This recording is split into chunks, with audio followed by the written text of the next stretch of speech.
Hello student, welcome again in maths online class. Our running topic is inverse trigonometric function and today we will solve some important questions of exercise number 2.1.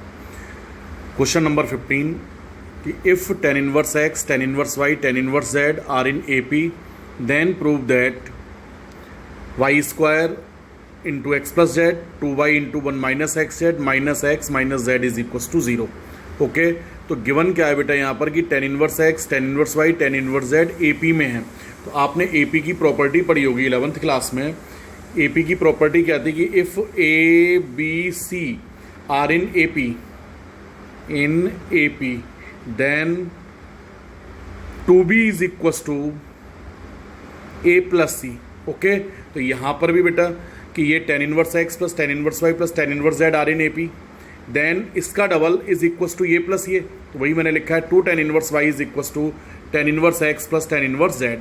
तो यहाँ 2 tan inverse y का formula लगाएंगे, tan वाला तो tan inverse 2y upon 1 minus y square is equals to इधर tan inverse x plus tan inverse y का formula apply करोगे तो tan inverse x plus z upon 1 minus x z. Clear, compare करेंगे बेटा तो tan inverse तो हट चुका होगा, ये 2y upon 1 minus y square और ये जो दिख रहा है आपको RHS से x plus z upon 1 minus x z. Clear, cross multiply करोगे तो 2y into 1 minus x Z, तो 2y into 2y minus 2xyz और इधर भी मल्टीप्लाई करते चलेंगे एक साथ, तो x minus x y square z minus z y square. Okay तो यही लिखा है मैंने, x minus x y square plus z minus z y square. Okay same जो प्रूफ करना था उसके अकॉर्डिंग चेंज करोगे।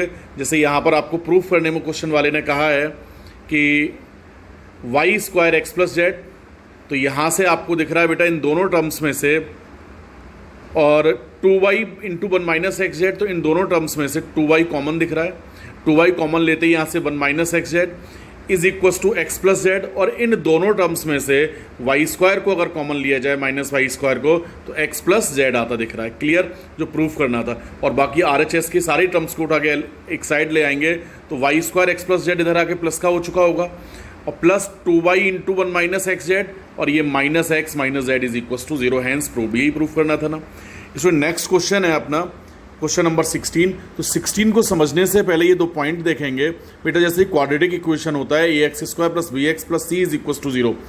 क्वाड्रेटिक इक्वेशन के दो रूट्स होते हैं, लेट एक अल्फा है दूसरा बीटा। तो आप जानते हैं सम ऑफ रूट्स यानी alpha plus beta minus B upon A, alpha into beta C upon A. उसी तरह से ये क्यूबिक इक्वेशन है ax cube plus B x square plus C x plus D is equals to 0। तो cubic equation है तो जानते हैं 3 रूट्स होंगे, alpha beta and gamma let किया, तो सम ऑफ रूट्स यानी alpha plus beta plus gamma is equals to होगा बेटा माइनस का बी अपॉन ए। क्लियर, कैसे हुआ ये अगर कोई पूछना चाहता तो बाद में बताएंगे, फिलहाल याद रखोगे अभी।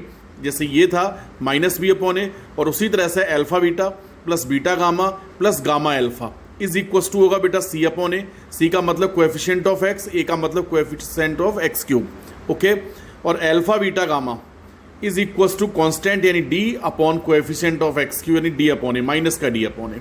क्लियर, तो ये पॉइंट याद रखेंगे तो जो क्वेश्चन नंबर 16 है वो सॉल्व होगा। और 16 क्वेश्चन है क्या देखेंगे द्वारा कि गिवन दैट वहाँ एक इक्वेशन दे रखा है कि x cube plus P x square plus Q x plus P is equals to 0 के रूट अल्फा बीटा गामा है। बुक में क्वेश्चन पढ़ते चलेंगे। क्लियर, तो प्रूफ करना है आपको वहाँ tan inverse alpha plus tan inverse beta plus tan inverse gamma is equals to n pi. Okay, तो जब ये क्यूबिक इक्वेशन है तो यहाँ alpha plus beta plus gamma B upon A minus का, तो बी का मतलब माइनस पी और ए का मतलब 1। Okay, alpha beta plus beta gamma plus gamma alpha C upon A, तो सी क्यूब है और ए कितना है 1, तो क्यू आ चुका। Alpha into beta into gamma minus का डी अपॉन ए, तो डी का मतलब पी तो माइनस पी। ओके, अब LHS लिया जो प्रूफ करना था कि tan inverse alpha plus tan inverse beta plus tan inverse gamma, tan inverse formula use करेंगे x plus y plus z यानी alpha plus beta plus gamma minus alpha beta gamma upon 1 minus alpha beta minus beta gamma minus gamma alpha. Formula use किया कौन सा, tan inverse x plus tan inverse y plus tan inverse z का। Okay, तो alpha plus beta plus gamma minus alpha beta gamma 1 minus common ले लिया तो ये बन चुका होगा बेटा alpha beta plus beta gamma plus gamma alpha. ये सारी वैल्यूज पुट किए तो alpha plus beta plus gamma minus p alpha beta gamma minus p तो माइनस माइनस प्लस पी और ये 1 माइनस क्यू, तो पी से पी कैंसिल हुआ बेटा, टेन इनवर्स जीरो आ गया और टेन इनवर्स जीरो बोले तो एन पाई। कैसे एन पाई हुआ एक बार देख लेते हैं। Let tan inverse zero is equal to theta, कुछ ना कुछ तो एंगल रहा होगा ना, तो टेन इनवर्स जीरो को थीटा लेट किया, then tan theta is equal to zero. Okay, tan theta is equal to tan zero. आपने याद होगा 11th क्लास में जनरल वैल्यू पढ़ा था आपने, और एक जनरल वैल्यू के साथ साथ प्रिंसिपल वैल्यू भी पढ़ा था। तो जनरल वैल्यू में tan theta is equal to tan alpha होने पर theta is equal to n pi plus alpha formula था, तो एल्फा बोले तो जीरो। क्लियर, तो थीटा इज इक्वल टू कितना हो गया, एन पाई, और थीटा का मतलब टेन इनवर्स जीरो, तो tan inverse zero is equal to n pi. ये पॉइंट क्लियर हो गया हो तो ठीक है, वरना पूछ जरूर लेंगे एक बार मेरे से वापस, ठीक है। तो ये आंसर कितना हो गया, एन पाई। अब क्वेश्चन में एक पॉइंट और दे रखा है कि एक स्पेशल कंडीशन में ऐसा नहीं होता, वो स्पेशल कंडीशन और फाइंड कीजिए। तो स्पेशल कंडीशन आप जानते हैं बेटा, पी की जगह पर कोई भी वैल्यू आ जाए, जीरो ही आना है और आंसर टेन इनवर्स जीरो होगा। बट अगर, और चाहे क्यू कितना भी क्यों ना हो, पी कुछ भी होगा, क्यू कुछ भी हो, आंसर टेन इनवर्स जीरो ही आ रहा है। लेकिन एक कंडीशन ऐसी है जिसमें आंसर टेन इनवर्स जीरो नहीं आ रहा। वो कंडीशन क्या है कि अगर क्यू की वैल्यू 1 हो जाए, तो 1 माइनस 1 जीरो हो चुका होगा ना, तो टेन इनवर्स इन्फानाइट हो जाएगा। तो यहां पर याद रखेंगे स्पेशल कंडीशन क्या है, मैं यहां लिख दे रहा हूं कि if Q is equal to 1 then tan inverse alpha plus tan inverse beta plus tan inverse gamma is not equal to n pi. समझ गए ना, क्योंकि बेटा वो जीरो नहीं आएगा, क्या आ जाएगा उस कंडीशन में, इनफाइनाइट आ चुका होगा। ओके, नेक्स्ट क्वेश्चन है बेटा। अब नेक्स्ट यहां तक के जो क्वेश्चन थे उनमें हमने क्या किया था कि जो इनवर्स ट्रिग्नोमेट्रिक इक्वेशन था उसको प्रूव किया था।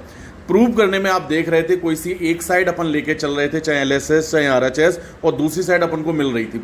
अब बात आती है सॉल्व करना है, solve the following questions, following equations. Clear, तो किसी भी इक्वेशन को सॉल्व करने को कहे क्वेश्चन वाला, तो सबसे पहले तो मतलब है कि उस इक्वेशन में जो भी वेरिएबल है, चाहे वो एक्स हो चाहे वाई हो चाहे जेड हो, उसकी वैल्यू फाइंड करना।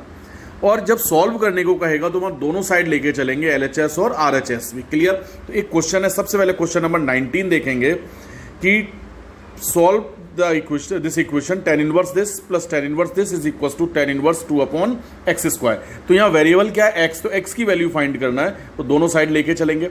इधर tan inverse x plus tan inverse y का फॉर्मूला लगाया, tan inverse x plus y formula देखते चलेंगे कॉपी में, upon 1 minus x y is equal to as it is रहने देंगे। कंपेयर करेंगे तो this is equal to 2 upon x square. Okay, LCM लेंगे 4x plus 1 upon into 1 plus 2x, नीचे भी यही एलसीएम से एलसीएम कैंसिल होगा।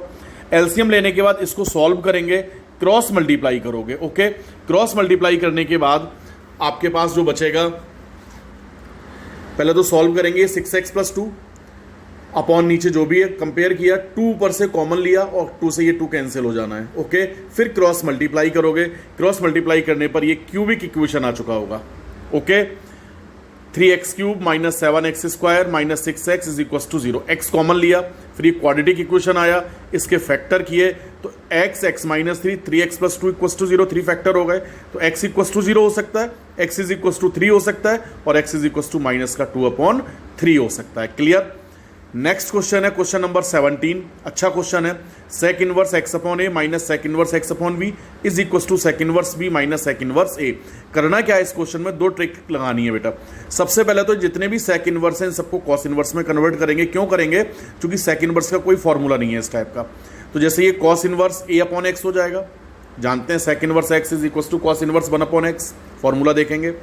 ये cos inverse B upon x हो चुका होगा, ये कॉस इनवर्स 1 अपॉन वी हुआ होगा, ये कॉस इनवर्स 1 अपॉन ए होगा। तो पहले तो कॉस इनवर्स में कन्वर्ट किया।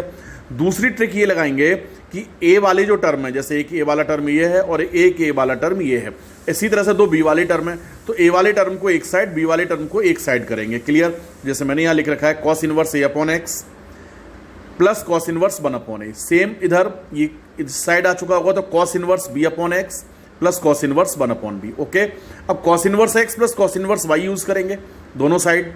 क्लियर, तो कॉस इनवर्स एक्स वाई, तो A upon x into 1 upon A minus 1 minus x root 1 minus x square, तो 1 माइनस ए अपॉन एक्स का whole square. Into 1 minus y square, तो 1 minus 1 upon a का whole square. Clear. Same इधर formula use करेंगे तो x y root 1 minus x square into root 1 minus y square. Okay, यहां बेटा ए से ए cancel हो रहा है, यहां पर बी से बी कैंसिल हो रहा है। क्लियर। कंपेयर करेंगे तो कॉस इनवर्स तो हट चुका होगा और क्या रह जाएगा अपने पास 1 अपॉन एक्स, यहां से माइनस दिस, एक ही ब्रैकेट में कर देंगे इनको, यहां से भी 1 अपॉन एक्स माइनस दिस एक ब्रैकेट में करेंगे। 1 अपॉन एक्स से 1 अपॉन एक्स कैंसिल हुआ, स्क्वायर करेंगे दोनों साइड का, तो स्क्वायर करेंगे तो रूट कैंसिल हो चुका होगा बेटा, और यहां ब्रैकेट में मल्टीप्लाई करोगे।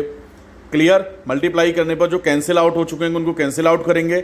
उसके बाद एक्स वाली टर्म को एक साइड और बाकी बचे हुए पार्ट्स टर्म्स को एक साइड करेंगे। एलसीएम लोगे, कैंसिल आउट हो चुका होगा ये ऊपर वाला पार्ट डिनोमिनेटर का, न्यूमरेटर का part. X square is equal to a square b square, then x is equal to plus minus a b. Okay, इसके बाद एक क्वेश्चन और है, अच्छा क्वेश्चन है, क्वेश्चन नंबर 18।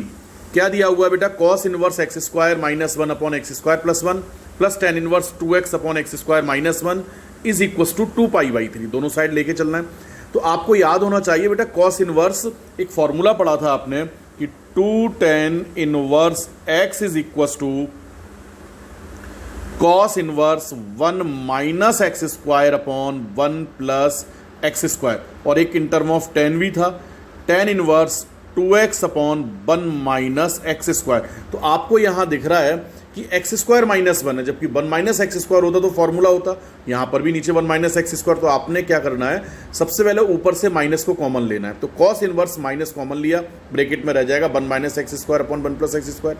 यहां से भी माइनस को कॉमन लिया तो 2x upon 1 minus x square is equal to 2 pi by 3। अब आपने एक फॉर्मूला फिर पढ़ा होगा बेटा, cos inverse minus x is equal to pi minus cos inverse x principal value में, and tan inverse minus x is equal to minus tan inverse x. तो ये जो cos इनवर्स माइनस एक्स है, इसको इस फॉर्म में लिखेंगे pi minus cos inverse x, यानी x की जो भी वैल्यू हुई है। और ये जो tan इनवर्स माइनस एक्स है, ये माइनस tan इनवर्स एक्स बन चुका होगा, प्लस की जगह माइनस आ जाना है। क्लियर। अब ये 2 tan इनवर्स एक्स का फॉर्मूला, ये भी 2 tan इनवर्स एक्स का फॉर्मूला, तो pi minus 2 tan inverse x minus 2 tan inverse x is equal to 2 pi by 3। Okay, pi minus 4 tan inverse x is equal to 2 pi by 3। 4 tan inverse x को एक side करेंगे, plus हो जाएगा, और ये side आ जाएगा तो pi minus 2 pi by 3। 4 tan inverse x is equal to pi by 3, then tan inverse x is equal to pi upon 12 and x is equal to 10 pi upon 12। Okay, तो बेटा ये क्वेश्चन नंबर एक्सरसाइज में 1 to 19 तक के question आपने किए हैं। अभी इनको सॉल्व करेंगे, वापस समझ में नहीं आएगा जो भी डाउट्स होगा पूछेंगे, और आगे के जो क्वेश्चन इक्वेशन सॉल्व करने वाले जो क्वेश्चन है उनको ट्राई करेंगे। Okay, thank you.